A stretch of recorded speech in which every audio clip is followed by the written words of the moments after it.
Bismillahirrahmanirrahim. Assalamualaikum warahmatullahi wabarakatuh. Kembali lagi bersama saya Rio Wijaya di sebuah kisah misteri.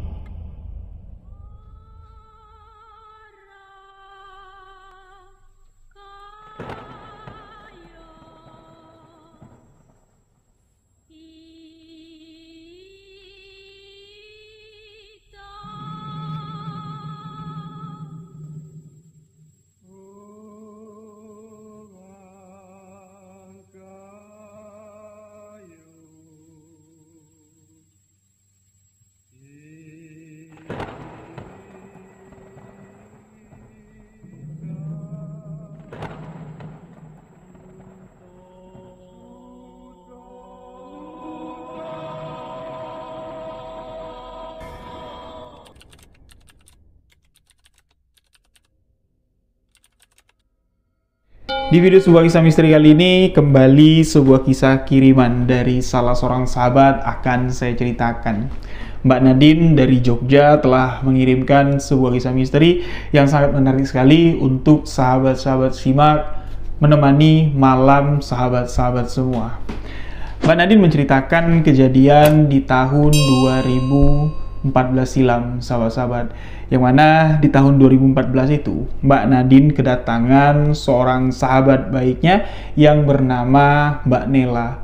Mbak Nela asal Jakarta, ini tiba-tiba ngontek Mbak Nadine, nanyain, "Din, lu lagi di Jogja ndak?" "Iya, kenapa Nel?" "Wah, kebetulan nih, gue mau pindah ke Jogja nih, sementara ada kerjaan di sana. Bantuin dong, cariin tempat tinggal, kos-kosan gitu." "Oh, gampang. Pokoknya kalau lu udah di Jogja, kabarin. Nanti gue bantuin." Nah, dari obrolan singkat itu, Mbak Nadine di sini terpikir, ngapain nih si Nela repot-repot buat ngontrak rumah atau sewa kos-kosan? Lah, kan bapak ada rumah kosong, yang mana rumah kosong yang dimiliki bapak Mbak Nadine ini rumahnya masih sangat layak sekali untuk dihuni, walaupun bangunan tua tapi masih terawat ya, masih layak lah, dan letaknya pun sangat dekat lah aksesnya kemana-mana. Singkat cerita, tibalah Mbak Nela di Yogyakarta, dijemput sama Mbak Nadine, langsung dibawa ke rumah kediaman Mbak Nadine, nginep semalam di sana. Cerita panjang lebar lah Mbak Nela sama Mbak Nadine yang sudah lama ndak ketemu. Mbak Nela dengan Mbak Nadine ini, mereka teman SMA bareng, sahabat-sahabat. Jadi Mbak Nadine ini sempat dia menjalankan masa-masa SMA-nya itu di Jakarta. Nah, setelah lulus SMA baru diboyong balik lagi sama ibu bapaknya ke Yogyakarta karena kerjaan bapaknya di daerah Jakarta itu sudah kelar dan dimutasi lagi balik ke kota asal yaitu Yogyakarta. Nah, Mbak Nela mengatakan, "Nih aku ndak nyangka juga nih Din, kalau aku bakal ke Jogja dan bisa ketemu sama kamu. Ndak tahu kenapa nih pimpinan cabang tiba-tiba aja mau minta aku training cabang yang ada di Jogja. Ya, aku ndak lama sih di sini," kata Mbak Nela ke Mbak Nadine. "Ya paling lama 3-4 bulan lah. Jadi bisa ndak bantuin aku cari tempat tinggal yang budgetnya minim lah. Kalau budgetnya besar, aku udah ada duit juga. Tapi jangan terlalu jauh juga ya dari pusat keramaian." Nah, langsung di sini Mbak Nadine nawarin si Mbak Nela, "Gini Nel, kamu mau ndak? Kamu ndak usah sewa, kamu ndak usah ngekos. Maulah kalau ada. Kamu ada tempat tinggal, kamu ada rumah kosong." Langsung si Mbak Nela ini ngomong kayak gitu ke Mbak Nadine, dan Mbak Nadine sembari senyum, sembari ngangguk dan mengatakan, "Ada, bapakku itu ya belum lama inilah itu ada beli rumah lelangan, tapi ya rumahnya itu rumah jadul, rumah bangunan tua, tapi kalau kondisi dalamnya sangat layak sekali untuk dihuni. Ya kalau kamu tinggal sendirian, pas lah, rumahnya tidak terlalu besar, asalkan kamu berani." Ya beranilah, ngapain takut. Nah, sepakatlah ya, mereka besok paginya akan melihat rumah yang dikatakan oleh Mbak Nadine. Di sini sahabat-sahabat, dijelaskan sama Mbak Nadine bahwa rumah tua yang ada di Jogja, ya, di wilayah padat pemukiman itu baru dibeli sama bapaknya Mbak Nadine itu di kisaran tahun 2009-2010 yang lalu. Ya, kejadian ini kan di tahun 2014. Nah, Mbak Nadine sendiri itu nggak tahu pasti rumah itu ada cerita apa di baliknya. Rumah itu punya siapa, kenapa kok bisa dijual, dan dengar-dengar kabar bapaknya Mbak Nadine ini dapat beli rumah itu murah karena rumah itu hampir dilelang sama bank. Nah, bapak Mbak Nadine lah yang nebus atau yang membayar supaya tidak dilelang sama pemilik dan jadi hak milik lah akhirnya. Rumah itu bangunan tua, sahabat-sahabat. Rumahnya tidak terlalu besar, pekarangan juga lumayan ada lah. Jadi pagarnya itu masih pagar besi zaman dulu. Dari pagar besi depan ke teras rumah adalah space kurang lebih sekitar 3 meter. Itu ditanami rumput hijau. Di pojok kanan pagar itu ada pohon jambu air. Rindang sekali. Bangunan itu masih pakai genteng, sahabat-sahabat. Jadi pilar-pilar tiang terasnya itu masih kayu zaman dulu. Pokoknya bangunan rumah Jogja zaman dulu lah, semi Belanda kayak gitu. Nah, jadi di dalam kamarnya tidak banyak, cuman ada 2 kamar. Satu kamar mandi, dapur, ya, terus ada ruang tamu atau ruang depan. Itulah ya bentuk dalam. Nah, di dalam rumah tua itu lengkap sudah, perabotnya ada. Di depan itu ada sofa tua, sofa kayu. Di dalam kamar itu juga sudah ada ranjangnya, sudah ada lemari kayunya, dan di ruang tengah, ya, di dapur juga itu rak-rak piring zaman dulu itu sudah ada. Yang ndak ada tuh kayak barang-barang elektronik lah, kayak TV, dispenser, magic, ya itu ndak ada. Nah, jadi rumah itu diapit rumah tetangga kiri kanan depan belakang. Jadi untuk masuk ke rumah itu memang akses mobil tidak bisa masuk, sahabat-sahabat. Cuman sepeda motor yang bisa masuk. Jadi gangnya itu dari jalan besar itu melewati gang kecil baru sampai ke rumah tersebut. Jadi rumah itu udah dikelilingi rumah-rumah yang sudah modern. Jadi tentunya karena diapit, sinar matahari pun tidak terlalu kuat masuk ke dalam pekarangan rumah tersebut, menyebabkan ketika kita masuk ke dalam rumah yang tidak dihuni, ya, dengan pencahayaan matahari yang minim, tentunya auranya itu agak beda, lembab, dan pasti bikin bulu kuduk merinding. Nah, sebelum Mbak Nadine membawa Mbak Nela melihat rumah tersebut, berkali-kali Mbak Nadine menanyakan ke Mbak Nela, yakin kamu, Nel? Aku udah cerita nih sama kamu, rumah itu rumah tua, udah lama nggak dihuni. Tapi walaupun rumah itu udah lama nggak dihuni, rumah itu masih terawat, rumah itu masih tetap bersih. Enak kamu tinggal di sana nanti. Kamu nggak perlu repot beres-beres, nggak perlu repot bersih-bersih. Rumah itu akan bersih secara otomatis. Maksud kamu? Ya, kayak gitulah pokoknya. Rumah itu tidak pernah diberesin, tidak pernah dirawat sama bapakku. Pokoknya rumah itu bersih aja terus dalamnya. Kayak ada orang yang selalu membersihkan rumah itu. Mbak Nela nyahut, ya bagus lah kalau kayak gitu. Nggak perlu capek-capek aku nyapu, nggak perlu capek-capek aku beres-beres, sambil ketawa kecil. Nah, jalanlah mereka menuju ke rumah yang akan ditempati oleh Mbak Nela. Setelah Mbak Nela melihat, Mbak Nela sih oke-oke aja. Kalau orang tua kamu ngizinin, ya aku terima kasih banget. Mbak Nadine menjawab, ya aku udah bilang sama ibu bapak dan ibu bapak ngizinin. Ya, nanti tinggal kamu urus air sama lampunya aja selama kamu menempati rumah ini. Bereslah, Mbak Nela bilang. Nah, di hari itu juga Mbak Nela sama Mbak Nadine ini langsung ke pasar dia. Beli piring, ya, beli kipas angin, beli gayung, pokoknya beli perlengkapan rumah lah. Dan sore harinya mereka langsung masuk ke rumah tersebut, langsung ditata lah spray sama kasur pun juga sudah dibeli. Karena kasur yang ada di kamar rumah tersebut itu masih kasur kapuk, dan ketika diperiksa itu debunya tebal sekali, ya digulung lah, ditaruh di gudang belakang, diganti dengan kasur busa. Nah, jadi niat hati si Mbak Nela, karena rumah itu betul-betul sudah bersih sesuai dengan yang diceritakan Mbak Nadine. Malam itu, Mbak Nela ini berniat langsung mau tidur di rumah itu. Tapi Mbak Nadine bilang, jangan. Besok lah baru nginep di sini, baru kamu tempatin rumah ini. Malam ini yuk balik ke rumahku. Sekalian, kemarin kan kamu belum ketemu sama ibu bapakku karena mereka sedang di luar kota. Nah, sore ini mereka pulang, nanti malam kamu bisa ketemu. Udah lama juga kan nggak ketemu sama ibu bapakku. Oke lah kalau kayak gitu, aku sekalian izin juga sama ibu bapakmu, kata si Mbak Nela. Baliklah mereka. Pas makan malam ketemu ibu bapak Mbak Nadine, ketemu sama Mbak Nela. Mereka sudah akrab, sudah kenal, karena Mbak Nadine dengan Mbak Nela semasa di Jakarta, semasa SMA, mereka ini ya sahabat baik. Sering lah Mbak Nadine sering nginep di rumah Mbak Nela kayak gitu juga sering nginep di rumah Mbak Nadine, jadi kenal. Nah, mereka cerita-cerita di situ.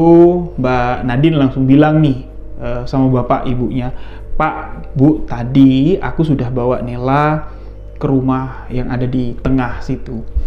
Oh, udah dilihat, Nel? Gimana? Cocok nggak rasanya sama kamu? Kata ibunya si Nadine. Cocok, Tante. Terima kasih. Aku udah diizinin buat numpang sementara di sana. Ya, ndak apa-apa. Toh juga rumah itu ndak ada yang huni. Asal kamu berani aja. Saut bapaknya si Nadine. Jadi, Mbak Nela ini mendengar apa yang diucapkan bapaknya Mbak Nadine. Dia cuman kayak nyeringai kecil sembari nyaut, insya Allah Om, insya Allah aku berani. Ya udah, baik-baik ya di sana. Cuman itu pesan dari bapaknya Mbak Nadine tanpa ada cerita apapun. Dan keesokan paginya, Mbak Nadine mengantarkan Mbak Nela untuk menempati rumah tersebut. Udah diantar, Mbak Nadine pun beraktivitas seperti biasa. Mbak Nela pun mulai menempati rumah itu. Nah, di sini kejadian-kejadian horor, kejadian-kejadian mengerikan itu dialami oleh Mbak Nela. Awalnya gangguan-gangguan dari sosok makhluk astral yang menempati bangunan tua itu. Gangguannya itu cuma tipis-tipis, sahabat-sahabat. Jadi di rumah tua itu ada 2 kamar. Kamar depan itu lengkap, kasurnya ada, ya, lemarinya ada, dan di dalam lemari itu masih ada beberapa helai kain, ya, kain batik Jawa. Di dalam kamar itu juga ada buffet. Buffet itu kayak apa ya, meja rias, tapi dari kayu jati semua. Nah, di dalam sorokannya itu masih ya kayak ada bekas-bekas peninggalan orang yang dulu nempatin rumah itu. Terlihat di situ ada sisir, di situ juga ada konde, tusuk konde, tapi tusuk konde itu udah patah. Nah, ranjang yang ada di kamar depan itu ranjangnya lumayan besar ukurannya, sahabat-sahabat. Ya, di kepala ranjang itu kayak ada apa ya, rak buku lagi. Nah, di atas kepala ranjang, di atas kayak rak buku, itu ada satu radio zaman dulu. Radio yang kalau kita nyari frekuensinya mesti diputar-putar nih. Nah, baru dapat nanti siarannya. Nah, itu di kamar depan. Dari awal Mbak Nela masuk ke rumah itu, pintu kamar depan itu sudah terbuka. Berbeda dengan pintu kamar yang di sampingnya, pintu kamar yang kedua itu tertutup dan isinya pun tidak selengkap seperti kamar yang pertama. Jadi Mbak Nela memutuskan, ribet nih kalau kamar pertama ini mau aku tempatin, ngeluarin ini, ngeluarin itu. Dah biarin aja lah kamar depan ini, aku nempatin kamar yang belakang aja. Nah, ditempatin lah sama Mbak Nela. Posisinya itu bersebelahan kamar ini, sahabat-sahabat. Cuman disekat dinding saja. Jadi di malam pertama Mbak Nela menempati rumah tua tersebut sekitaran jam-jam 9 malam lah. Mbak Nela ini ragu, aku keluar ndak ya nyari makan, tapi rasa-rasanya badan ini capek. mau keluar males, mikir juga nih, lewat gang, mau keluar ke jalan besar, gelap sekali. Mana lampu belum dibeli lagi buat nerangin teras depan. Jadi kalau dipasangin lampu, otomatis gang itu ya lumayan terang lah. Itu belum dibeli sama Mbak Nela. Kalau nggak keluar, ini pasti aku kelaparan, nanti malam nggak nyenyak tidurnya. Keluar ndak. Akhirnya kelamaan mikir, akhirnya Mbak Nela memutuskan, ya udahlah, sarapan pagi aja lah besok sekalian. Mau ndak mau, mata ini harus kupaksakan tidur walaupun perut lapar. Kurang lebih jam 10. Mbak Nela habis cuci muka dari kamar mandi, dia masuk ke kamar. Di sini awal mula interaksi yang dirasakan oleh Mbak Nela. Kamar ini bersebelahan. Kamar depan itu pintunya selalu terbuka. Di sebelah ini kamar yang tempat Mbak Nela. Ini ada pintu lagi ke belakang, yaitu kamar mandi sudah, dapur sudah. Jadi begitu Mbak Nela keluar dari kamar mandi, melewati pintu mau ke depan, sekelibat saja. Kayak bagian pundak si Mbak Nela ini ada yang nyolek kayak gini loh sahabat-sahabat. Yang mana Mbak Nela ini kan baru cuci muka. Ini bagian wajah, bagian tengkuk ini masih basah. Bayangkan, kalau bagian kulit kita basah, itu disentuh secara halus oleh sosok atau sesuatu lah, itu terasanya beda sekali. Terasanya itu kayak lengket kayak gini. Dan itu dirasakan oleh Mbak Nela. Noleh dia ke belakang, tidak ada siapa-siapa. Noleh lagi ke depan, tatapannya tuh kayak mau membawa Mbak Nela ini untuk ngejongak ke kamar sebelah, tapi Mbak Nela nggak berani. Adalah, dia langsung masuk ke kamarnya. Di jam 10 itu, suasana rumah tua itu begitu sepi, karena dia kan diapit bagian belakang dari rumah tetangga kiri kanan. Ya, suasananya gelap, lembab, ya, jadi malam itu begitu terasa mencekam lah dirasakan oleh Mbak Nela, ditambah lagi kejadian yang barusan. Nah, baru Mbak Nela ini masuk kamar, ya. Dia ngelus pundaknya kayak gini. Dia duduk di atas ranjangnya. Adalah mungkin cuman perasaanku aja, ya, walaupun ada yang nempatin rumah ini, ya salam-salam kenal aja. Aku ndak mau ganggu di sini. Aku cuma numpang sebentar aja. Itu yang dikatakan Mbak Nela dengan ucapan yang lantang, seakan-akan ngajak ngobrol makhluk astral yang tadi nyolek si Mbak Nela. Tahu ndak sahabat-sahabat? Ada jawabannya, ada responnya. Tiba-tiba saja kayak ada suara pintu ketek. Kayak pintu kamar sebelah itu ada yang norong dan menutupnya. Jelas sekali. Tambah lagi di sini Mbak Nela merinding. Astagfirullahaladzim. Ternyata betul ada respon. Jadi dia baca Al-Fatihah di dalam hati. Dia naik ke atas tempat tidur, mulai narik selimut. Yang mana rencana tadi tidur mau matiin lampu ini tidak berani pada malam itu. Nah, dari jam 10 sampai jam setengah 11, mata juga belum bisa tidur. Rasa takut sudah muncul, perut semakin keroncongan. Ini bikin nggak bisa tidur sama sekali, dan mendekati jam 11 malam. Dari kamar sebelah yang pintunya ketutup sendiri, itu terdengar seperti ada yang sedang nyetel radio. Seperti radio itu aktif, seperti ada yang sedang ngotak-ngatik radio itu buat nyari frekuensi. Berarti kayak ada yang muter lagi, dan tiba-tiba ketemu frekuensi dengan senandung lagu Jawa. Gamelanan nang ning nang ning nang. Suasana di jam 11 malam itu semakin mencekam. Di dalam hati Mbak Nela ini berpikir kayak gini. Nggak mungkin ini suara dari radio tetangga ya, nggak mungkin. Kalau radio tetangga yang terdengar berarti kencang sekali dia muter radionya. Karena terdengar jelas nih di kamarnya Mbak Nela. Mbak Nela sempat berpikir, ini mungkin radio sebelah kali. ada yang mainin atau ada yang nyalain. Nggak mungkin. Kalau ada yang nyalain, siapa yang nyalain? Orang. Berarti ada orang kedua di sini. Tapi nggak mungkin. Gerbang depan, pintu belakang sudah dipastikan aman terkunci. Lagi mikir kayak gitu, ya lagi istilahnya menerka-nerka, itu suara dari mana? Tiba-tiba saja di sebelah suara gamelan yang terdengar dari suara radio. Ini disautin dengan suara seorang perempuan sedang nyinden. Kayak ya iringan gamelan itu dijadikan dijadikan alunan sambil untuk nembang. Suaranya itu jelas sekali, dan sesekali suara perempuan yang nembang itu kayak ngedehem.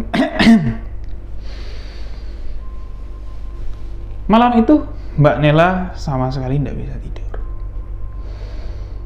Malam itu Mbak Nela di dalam hatinya bertanya-tanya, apa sih yang sebenarnya terjadi? Apa karena ucapanku tadi terlalu sembrono? Ya, sosok itu ya seakan-akan langsung muncul dan menyatakan aku ada, aku hadir. Jadi sepanjang malam di dalam hati Mbak Nela selalu berdoa minta lindungan kepada Allah Subhanahu wa taala, dan keesokan paginya karena malam kurang tidur, jadi aktivitas di hari itu pun tidak terlalu baik lah dilalui sama Mbak Nela. Ditambah lagi dia ini kan menjadi seorang mentor, ya, ditunjuk dari Jakarta, dari kantor pusat untuk membimbing kantor cabang yang ada di Jogja. Di hari pertama kerjanya, performa dari Mbak Nela ini berantakan sekali. Sampai dia minta maaf sama leader yang ada di Jogja.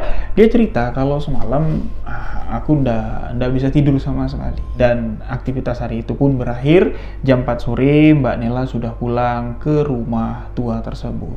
Nah, di sore harinya Mbak Nela nih, tadi pagi aku bikin Indomie. Aku makan, gelas, mangkok Indomie itu masih ada di meja. Tahu enggak? Ketika Mbak Nela pulang, gelas sama mangkok Indomie itu sudah bersih.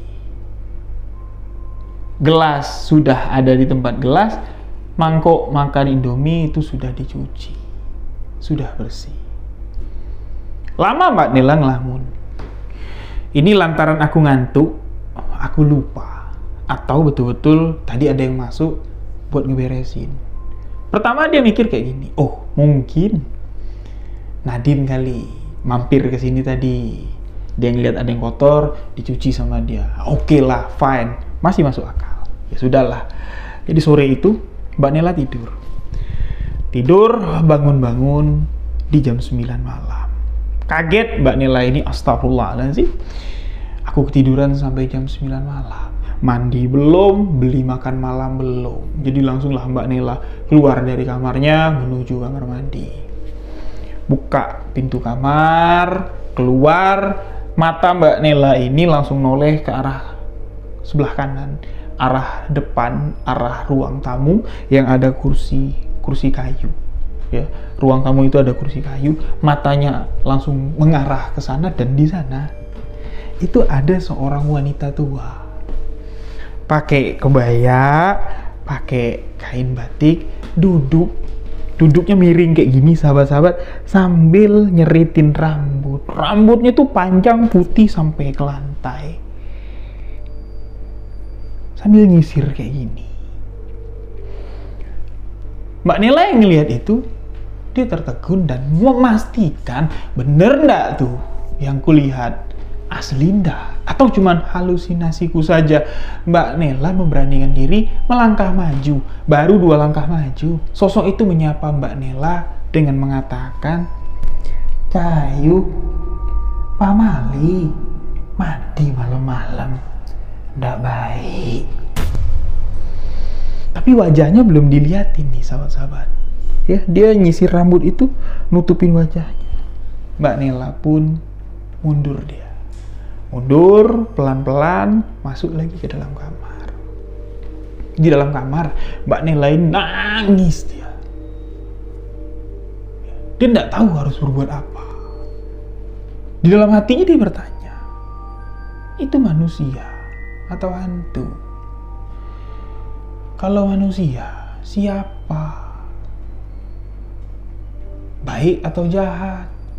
Aku takut nanti dicelakain. Tapi kalau hantu, masa ia bisa senyata itu? Dan untuk apa dia muncul? Kenapa? Apa salahku? Mbak Nela menangis sejadi-jadinya, nangis jadi-jadinya, dan ya kurang lebih sekitar 40 menit lah Mbak Nela ini di kamar, nggak jadi mandi tadi ya, gara-gara dilarang sama sosok itu. Terdengar suara ketukan, tapi ketukannya tuh bukan duk duk duk duk, bukan. Ketukannya tuh kayak ini, kayak jari ini di truk gitu, truk. Ketukan itu di depan pintu kamarnya si Mbak Nela. Dalam hati Mbak Nela nyautin ya, kenapa? Mau ngapain? Tolong, jangan masuk. Tolong, jangan ganggu aku. Itu dalam hati. Dan seketika saja, suara ketukan itu hilang. Seakan-akan sosok yang ngetuk-ngetuk di balik pintu depan kamar Mbak Nela itu mendengar isi hati dari Mbak Nela. Malam itu mandi ndak, makan ndak, Mbak Nela pun tidak bisa tidur lagi. 2 malam dia tidak bisa tidur. Jadi pagi hari dia tidak ke kantor. Mbak Nela langsung ke rumah Mbak Nadine. Din, kamu masih di rumah kan? Kagetlah Mbak Nadine. Pagi-pagi Mbak Nela dengan muka kusut, muka pucat, ya kusut berantakan sekali, nyamperin dan nangis. Din, aku takut. Aku nggak kuat, baru 2 malam aku nempatin rumah kamu itu. Aku nggak berani. Aku takut, Din. Aku boleh nggak nginep di sini? Boleh nggak aku nginep di sini? Kalau nggak, aku mau pulang aja ke Jakarta. Kenapa? Cerita yuk, cerita. Masuklah. Nah, sampai ke dalam kamar. Mbak Nela ini menceritakan semua apa yang dialaminya 2 malam berturut-turut. Mbak Nadine nih nggak percaya. Masa sih kayak cerita-cerita film horor? Nggak mungkin lah kamu bisa mendengar suaranya, melihat wujudnya. Masa iya sampai segitunya? Emang kamu ngelakuin apa? Emang kamu salah apa? Ya itulah si Mbak Nela bilang, aku nggak tahu salahku apa. Aku nggak tahu. Ya. Apa yang kuperbuat sampai dia nunjukin dirinya kayak gitu, nakut-nakutin aku kayak gitu. Aku nggak berani, aku takut. Nah, Mbak Nadine ini tipikal orang yang nggak terlalu percaya dengan hal-hal yang horor-hororan, apalagi penampakan-penampakan seperti itu, sahabat-sahabat. Dia orangnya lebih rasional, dia lebih apa ya? Kalau memang ya terbukti kelihatan ya, aku baru percaya. Jadi Mbak Nadine bilang kayak gini. Malam ini aku temenin kamu ya, nginep di rumah itu. Jangan, mendingan nggak usah. Aku penasaran, masa iya ada sosok penampakan yang bisa nunjukin perwujudannya seperti itu? Atau jangan-jangan itu memang manusia, itu memang orang, kamunya aja yang nggak berani interaksi atau nggak berani negur. Ya, kalau terbukti orang, berarti kan orang itu sudah masuk rumahku tanpa izin. Siapa? Aku pun mau cari tahu biar kelaporin sama bapakku. Dan di sini Mbak Nela tidak setuju dengan apa yang direncanakan Mbak Nadine, karena Mbak Nela mengatakan jangan. Niat kamu tuh sudah menantang. Aku aja yang tidak nantang. Aku aja yang udah pamit izin numpang tinggal. Ya. Dilihatin penampakan yang sebegitu jelasnya, apalagi kamu niatnya memang untuk membuktikan. Aku takut nanti terjadi sesuatu hal yang di luar prediksi kita. Enggak apa-apa, kata Mbak Nadine. Nah, mau enggak mau, Mbak Nela pun ikutlah keinginan atau kemauan dari Mbak Nadine. Jadi, Mbak Nela enggak kerja dia di hari itu. Nah, sore menjelang maghrib, mereka datang ke rumah itu. Makanan udah dibeli, jadi mereka nggak perlu keluar lagi. Nah, jadi mereka pun ngobrol di dalam kamar, nggak berani di luar.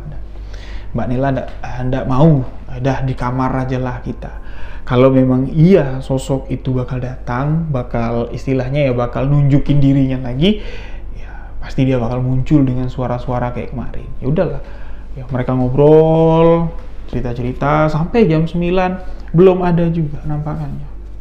Setengah 10 juga belum ada. Jam 11, Mbak Nela yang ketiduran. Karena 2 malam Mbak Nela ini udah betul-betul kurang tidur. Nah, setelah Mbak Nela ini tidur, pengakuan dari Mbak Nadine nih, sahabat-sahabat, narasumber yang membagikan kisah ini. Ketika Mbak Nadine ini tahu, sadar kalau Mbak Nela ini udah ngorok, udah pules tidurnya, itu suasana rumah tua, ya, punya bapaknya si Mbak Nadine ini, seketika saja kayak berubah mencekam. Semilir angin dari ventilasi itu kayak terdengar. Jadi apa ya, indera pendengaran dari Mbak Nadine ini kayak semakin tajam. Indera pendengaran semakin tajam, indera penciuman juga semakin tajam. Nggak ada 10 menit dari Mbak Nadine ini menyadari kalau Mbak Nela tidur, apa yang diceritakan Mbak Nela terjadi.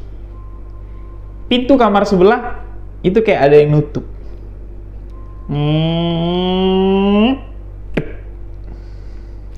Yang mana ketika mereka datang saat maghrib, pintu kamar sebelah, pintu kamar depan itu terbuka. Jadi Mbak Nadine berkata di dalam hati, ini tanda-tanda pertama udah ada nih, aku tunggu ini, apa selanjutnya. Tidak lama kemudian suara radio itu terdengar, persis seperti yang dialami oleh Mbak Nela.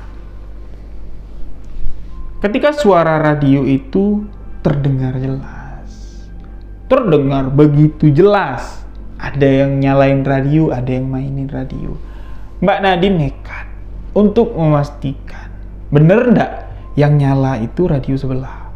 Kalau memang radio sebelah yang nyala, siapa yang nyalain? Kalau memang orang, siapa orangnya? Kalau memang hantu, masa ia bisa? Jadi nekat dia nih, Mbak Nadine nih, keluar dia, buka pintu kamar, langsung balik badan.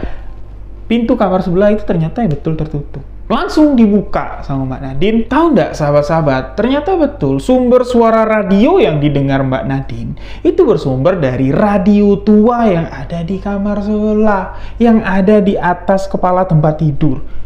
Antennya itu berdiri, suaranya kencang sekali. Nah, disamperin sama Mbak Nadine, mau dimatiin sama Mbak Nadine. Pas Mbak Nadine matiin radionya, baru balik badan, hidup lagi radionya. Kok hidup lagi? Oh, konslet. Dideketin lagi sama Mbak Nadine, dicabut baterainya. Radio itu kan pakai baterai yang besar tuh, 2 biji, dicabut baterainya, ditaruh baterai itu di atas tempat tidur, di atas kasur. Mbak Nadine mau keluar, balikin badan, dan pintu kamar yang tadinya sudah dibuka sama Mbak Nadine tertutup. Ketutup dengan sendirinya dengan cara terbanting. Dan radio yang tidak ada baterainya itu tiba-tiba bisa nyala sendiri. Suara dari radio tersebut, ini suara iringan gamelan. Tentunya suasana yang dirasakan Mbak Nadine di kamar itu begitu mengerikan, sahabat-sahabat. Yang tadinya beraninya itu kelewatan, Mbak Nadine sekarang udah sama sekali tidak punya keberanian. Bayangkan, untuk memastikan, noleh ke belakang aja, memastikan radio itu bisa nyala tanpa baterai itu gimana, itu dia tidak berani. Dia cuma nunduk, perlahan melangkah. Jadi nunduk itu melihat langkah kakinya sendiri, si Mbak Nadine ini. Ya, menuju ke pintu depan, mau buka pintu depan, tapi ketika Mbak Nadine ingin membuka pintu depan, ketika Mbak Nadine menggenggam tuas pintu kamar depan, tangan Mbak Nadine yang sudah menggenggam tuas pintu kamar depan tiba-tiba saja digenggam oleh tangan seseorang. Tangannya itu kisut, sahabat-sahabat, jarinya itu runcing-runcing, tangannya itu keriput dan berwarna putih. putih. Sedangkan Mbak Nadine ini masih nunduk loh kayak ini, sahabat-sahabat. Tangannya tuh kayak ini. Genggam tangan Mbak Nadine yang mau buka pintu kamar, seakan-akan ya, nahan, jangan dibuka. Mbak Nadine ini mau teriak, tapi nggak bisa, suara itu nggak keluar. Dia mau teriak tidak bisa, dan nih telinga Mbak Nadine ini kayak ada yang, Duk, kamu mau kemana? Katanya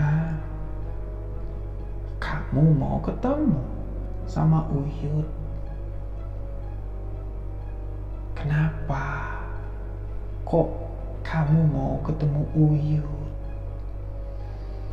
Kamu mau berteman sama Uyut? Kamu mau kenal sama Uyut? Jelas sekali suara itu terdengar. Mbak Nadine sama sekali dia tidak bisa teriak.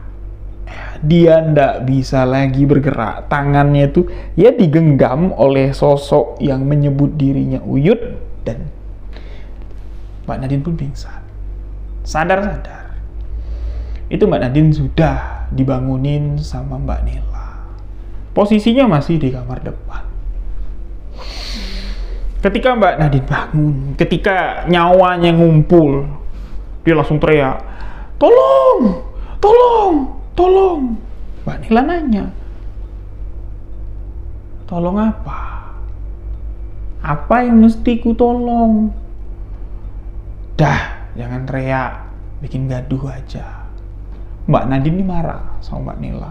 "Wah, kamu katanya mau nemenin aku, kok kamu malah tidur?"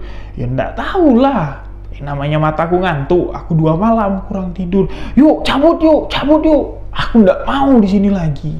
Pergilah mereka. Nah, sebelum Mbak Nela, sebelum Mbak Nadine ini meninggalkan rumah tersebut, ini subuh nih, mendekati subuh nih, sahabat-sahabat. Mereka kan harus lewat gerbang dulu, ya, keluar dari pintu utama. Ada teras sekitar 3 meter lah space-nya ke pintu gerbang, pintu trali besi yang zaman dulu. Nah, keluar dari trali besi itu lewat lorong sekitar 20 meter, lorong gelap. Nah, ketika melewati lorong gelap itu, Mbak Nadine dengan Mbak Nela ini jelas sekali melihat ada sosok yang ngikutin keluar dari rumah, ngikutin mereka sampai ke pinggir jalan besar. Jadi di lorong gelap 20 meter itu, sosok itu ngikutin, berjalan terungkuk-ungkuk. Ya, jalan itu bungkuk, ngikutin Mbak Nadine dengan si Mbak Nela. Sosoknya baru terlihat jelas, raut wajahnya itu walaupun tidak tergambarkan dengan jelas, itu adalah perempuan. Rambut uban panjang sampai ke tanah, menyentuh kaki rambut uban panjangnya itu. Nah, jadi sampai ke rumah, ya, yang bukain pintu itu si Mbok, pembantu yang ada di rumah Mbak Nadine. Pembantu itu panik. "Kenapa Mbak? Mbak kok kayak ketakutan sekali? Kenapa? Ibu mana? Bapak, Pak, tolong Pak, tolong." Subuh-subuh, ibu dan bapak Mbak Nadine pun bangun. Dengar anaknya teriak kayak gitu, dikirain ada apa-apa. Ternyata setelah tahu Mbak Nadine ini kenapa, bapaknya ketawa. Makanya kalau mau bertindak, Mbok ya ditanya dulu, jangan sembarangan. Kamu lagi ngapain kamu nantang-nantang seperti itu? Ya kenapa kamu tidak nanya sama bapak sama ibu? Kalau Nela 2 malam itu sudah ketemu dengan sosok yang ada di sana. Gimana Nel? Berani nggak? Masih berani nggak kamu? Nggak Om, nggak. Tobat aku. Aku nggak berani. Ya nggak salah Om ya. Berulang kali kan Om tanya, berani nggak kamu? Kamu bilang berani. Ya sudah, makanya Om biarin. Nah, di pagi itu, ya, Nadine ini minta penjelasan sama bapaknya. "Pak, siapa itu Pak? Kok wujudnya menakutkan sekali?" kok wujudnya nyata sekali kayak gitu. Ih, tanganku ini dipegang, Pak. Tanganku dipegang. Dia nyebut dirinya itu dengan Uyut. Siapa? Uyut siapa, Pak? Pasti Bapak tahu. Pasti Bapak tahu. Ceritain, Pak. Nah, diceritainlah sama bapaknya si Mbak Nadine. Ini menurut tetangga sekitar ya, sahabat-sahabat. Menurut orang-orang yang 4 rumah lah jatuhnya, 4 rumah yang ngepit rumah tua tersebut. Awalnya 4 rumah ini tuh temboknya nggak setinggi sekarang loh. Nggak dibuat tembok tinggi kayak itu, enggak. Biasa, tetanggaan biasa. Tapi memang posisinya rumah itu di tengah-tengah. Ya, gang itu pun enggak jadi gang kayak gang gelap, tembok kiri kanan, enggak. Biasanya rumah biasa. Sewaktu nenek tua pemilik rumah tersebut yang dikenal warga setempat dengan sebutan Uyut Tunggal masih hidup. Uyut Tunggal inilah pemilik rumah tersebut. Uyut Tunggal lah yang menempati rumah itu sampai dia meninggal. Uyut Tunggal meninggal di tahun 2000, sahabat-sahabat. Nah, setelah Uyut Tunggal meninggal, rumah itu disekolahin sama anak-anaknya. Nah, ndak tertebus. Di tahun 2009, bapaknya Mbak Nadine lah yang nebus rumah itu. Daripada dilelang, sayang, makanya dia bisa dapat beli murah.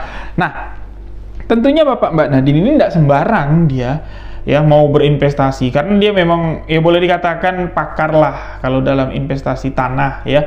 Tentunya bapak tanya kiri kanan dulu lah asal usul rumah ini. Kenapa kok kalian tega sekali rumah tengah-tengah ini diapit? Nah, itu diceritain sama tetangga kiri kanan. Kami takut, kami tidak sanggup tiap malam harus melihat sosok penampakan wanita tua yang sudah jelas meninggal. Kok hidup lagi, kok balik lagi ke rumah itu, kok beraktivitas lagi. Nah, diceritakan Uyut Tunggal ini, sahabat-sahabat, puluhan tahun tinggal sendirian di rumah itu. Disamperin sama anak-anaknya. Anak-anaknya ada, tapi dia tidak mau dekat sama anak-anaknya. Dibawa tinggal sama anak-anaknya, tidak mau. Anaknya mau tinggal di situ nemenin Uyut Tunggal, tidak boleh. Dia mau tinggal sendirian. Kayak ada sesuatu lah. Rumah itu dengan Uyut Tunggal kayak ada sesuatu lah, pokoknya ada ikatan lah. Jadi nggak boleh diganggu dan nggak mau diganggu.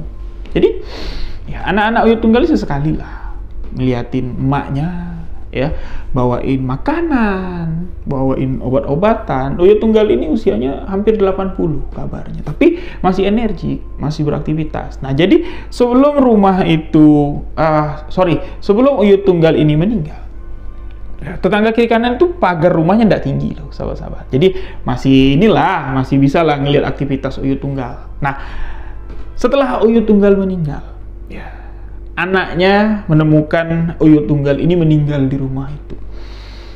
Datang anaknya melihat emaknya sudah tidak bernyawa lagi. Jadi dibawalah jenazah emaknya ini ke rumah anak-anaknya. Tentunya rumah Uyut Tunggal ini kan kosong. Tetangga kiri kanan pun tahu kalau Uyut Tunggal meninggal, ikut juga lah melayat. Pagi dibawa jenazahnya, siang dimakamkan. Tahu nggak? Maghrib Uyut Tunggal sudah pulang ke rumah. Dengan gaya khasnya, jalan bungkuk-bungkuk. Pada saat azan maghrib, orang sibuk mau ke masjid, sholat maghrib berjamaah. Uyut Tunggal enggak, dia sibuk jalan keliling rumahnya, bawa pengki satu, bawa sapu satu, srek, setiap maghrib.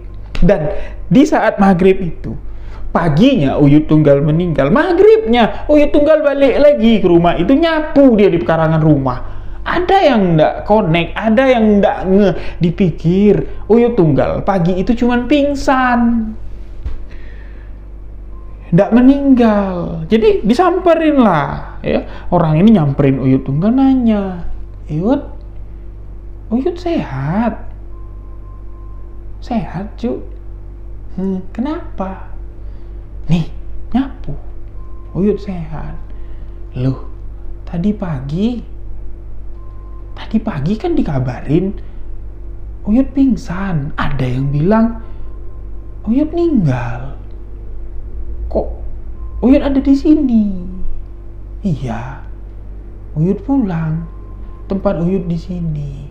Walaupun aku sudah mati, aku tetap nempatin rumah ini. Sosok Uyut Tunggal bilang kayak gitu langsung dengan si tetangga ini. Otomatis tetangga ini ngibrit dia langsung, dan itu sudah dapat dipastikan kalau yang ditemui tetangga ini itu bukan manusia, melainkan sosok makhluk astral yang wujudnya menyerupai almarhumah Uyut Tunggal. Dia mengatakan, ya walaupun aku sudah mati, aku akan tetap menempati rumah ini. Siapa yang tidak takut? Nah, semenjak itulah tetangga kiri kanan ini main tinggi-tinggian tembok supaya tidak bisa ngelihat ke arah rumah Uyut Tunggal. Sampai-sampai ya rumah itu mau dijual tidak laku, akhirnya digadaikan sama anak Uyut Tunggal. Nah, jadi sosok nenek tua yang ketemu sama Mbak Nadine dengan Mbak Nela, itulah sosok Uyut Tunggal. Bapak Mbak Nadine ini tahu Uyut Tunggal menempati rumah kosong tersebut, tapi bapaknya Mbak Nadine kan berpikir kayak gini, ya masa bodoh. Aku juga beli tanah ini, beli rumah ini untuk aset ke depan. Dan nggak kepikiran juga kalau bapaknya Mbak Nadine akan nempatin rumah itu. Perencanaan bapaknya Mbak Nadine itu kalau ada rezeki mau dibongkar semua, mau dibangun kos-kosan. Jadi kalau udah dibangun kos-kosan, apakah Uyut Tunggal masih menempati rumah itu atau Uyut Tunggal ikut pindah ke kos-kosan yang akan dibangun? Itulah pemikiran dari bapaknya si Mbak Nadine. Nah, jadi setelah kejadian hari itu, Mbak Nela ini nggak berani lagi dia menempati rumah kosong tersebut, dan Mbak Nadine pun merasa bersalah. Ya, aku nyuruh kamu tinggal di rumah angker, ternyata ya udahlah kamu tinggal di sini sama-sama aku. Ibu bapak Mbak Nadine pun ya boleh-boleh aja. Ya baguslah, berarti ada yang nemenin kamu. Ibu bapak kan sering keluar kota, ya tinggal di sini sajalah. Toh juga Mbak Nela ini kan tidak lama. Dan tinggallah akhirnya Mbak Nela di rumah si Mbak Nadine 3 bulan, urusannya selesai, dan akhirnya ya bisa kembali ke Jakarta. Nah, setelah kejadian ini sahabat-sahabat, Mbak Nadine, walaupun rumah tua, rumah Uyut Tunggal ini punya bapaknya Mbak Nadine, dia tidak pernah lagi ngelihat rumah itu. Sampai sekarang rumah itu terbengkalai. Kabarnya ya, kabar dari bapaknya Mbak Nadine, rumah itu udah hampir setengahnya udah mau roboh. Nah, dipercaya kalau rumah yang sudah hampir mau roboh, dipercaya kekuatan atau sosok penghuninya itu sudah tidak kuat seperti dulu lagi. Jadi kalau kayak dulu Uyut Tunggal ini masih kekuatannya masih tinggi lah, energinya masih kuat sekali rumah itu, sampai-sampai ya rumah itu tidak perlu beres sendiri karena energi atau entitas dari Uyut Tunggal yang melakukan itu semua. Nah, bapaknya Mbak Nadine bilang nanti biar rumah itu roboh dengan sendirinya, baru kita bangun. Mbak Nadine nggak mau ikut campur. Aku trauma, tanganku dipegang sama Uyut Tunggal. Nah, jadi itulah cerita misteri dari sahabat misteri kita Mbak Nadine yang ada di Yogyakarta. Gimana sahabat-sahabat kalau sahabat-sahabat di posisi Mbak Nadine? Jadi kalau saya udah pernah mengalami hal itu, disampuin, mandi nih, dapur belakang nih, tiba-tiba ada yang ngasih sampo, udah pernah. Merindingnya tuh kayak, nggak hilang-hilang. Jadi jangan sampailah mengalami hal seperti itu. Ya, semoga kita semua selalu dalam lindungan Allah SWT. Amin, amin ya robbal alamin. Buat sahabat-sahabat semua, terima kasih telah mendengarkan kisah misteri yang saya ceritakan. Buat yang baru bergabung, jangan lupa klik tombol subscribe, aktifkan notifikasi loncengnya agar tidak ketinggalan video sebuah kisah misteri selanjutnya yang akan saya ceritakan. Terima kasih. Jika suka dengan video ini, tekan tombol like, bagikan video ini ke akun sosial media sahabat-sahabat semua. Untuk sahabat yang punya cerita misteri, boleh kirimkan cerita ke alamat email sebuahkisahmisteri@gmail.com atau WA ke WhatsApp admin. Jangan lupa follow sosial media saya, TikTok dan Instagram di Rio.Wijaya91. Terima kasih untuk sahabat semua. Jika ada salah kata, salah ucap dalam penyampaian kisah ini, mohon dimaafkan. Wabillahi taufik walhidayah. Wassalamualaikum warahmatullahi wabarakatuh. Salam sahabat misteri.